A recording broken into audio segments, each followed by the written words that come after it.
Yeah, we were on the way to the '89 World Championships, and looking forward to paddling. I had this custom-made boat specifically for it. It'd been a lot of anticipation for that day, and I decided to ride with the cool kids instead of the team. And the cool kids were having a food fight.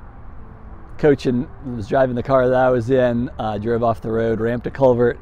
The car flew up into the air and landed on my side, which meant two big guys landed on me, and the door was going the other way.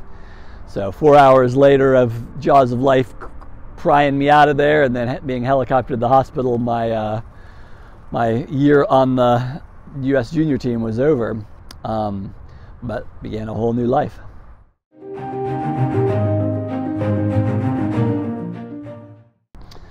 So, the process of rehab, obviously start in the hospital setting, just kind of learning how to get out of bed and stuff again, nothing works and you got to make everything start over again. But, for me, it was really that process of getting to be an athlete, learning what it took to get my body to function. And, obviously studying, this is before the internet, so you're looking up at stuff in the encyclopedia and trying to figure out, why does this work? Why don't I work now? What was working before?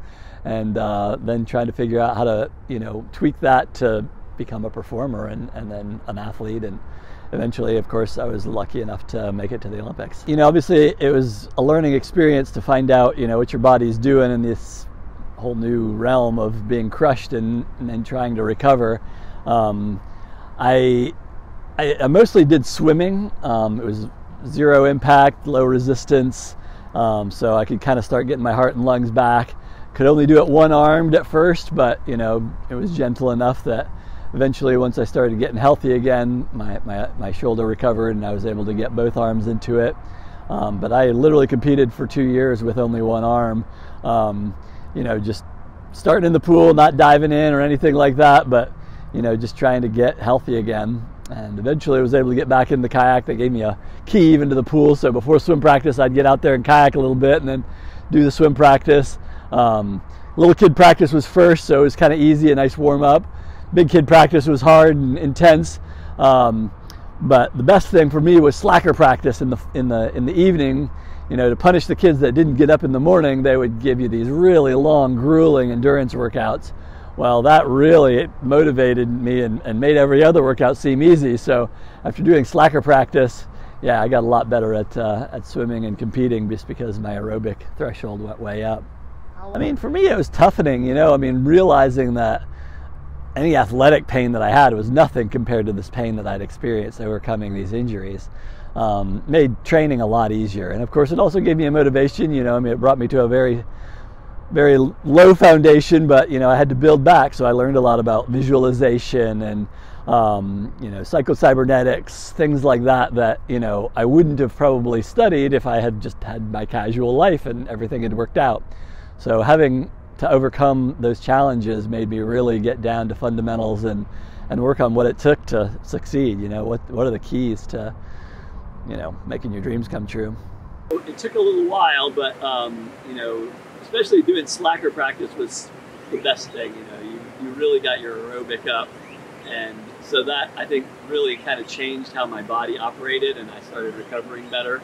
Some of the pain started going away, and so I guess it was that summer that a friend was going out to Colorado a week before the national championships, and I hadn't really been able to paddle for quite some time, and so I went out and there were some legendary runs, some stuff that I didn't know about, even being a possibility of me doing.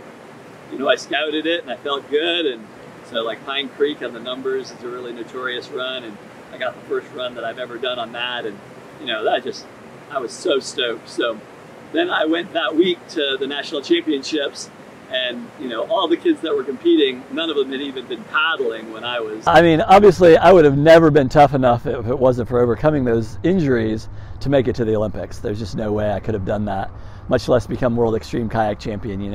I was a timid kid, sensitive kid, and so I thought I was great at kayaking, but I would have never been able to do what it really took to succeed at that level if it wasn't for actually having gone through that car accident and the rehab afterwards. Yeah, I mean, basically I competed in 96, so 2000, 2004, 2008, and 2012, I helped people that qualified for each of those games when I was still training. That was a kind of full circle moment where it really made sense. All this investment that I'd put into myself to make it to the Olympics, I was able to use that to help others. And it's even more powerful with the wounded veterans, where I can use my Olympic experience and my overcoming my own trauma and challenges to help them to deal with theirs and hopefully improve their lives. The main program is teach people whitewater kayak, whether they're a wounded warrior or just a regular capable person,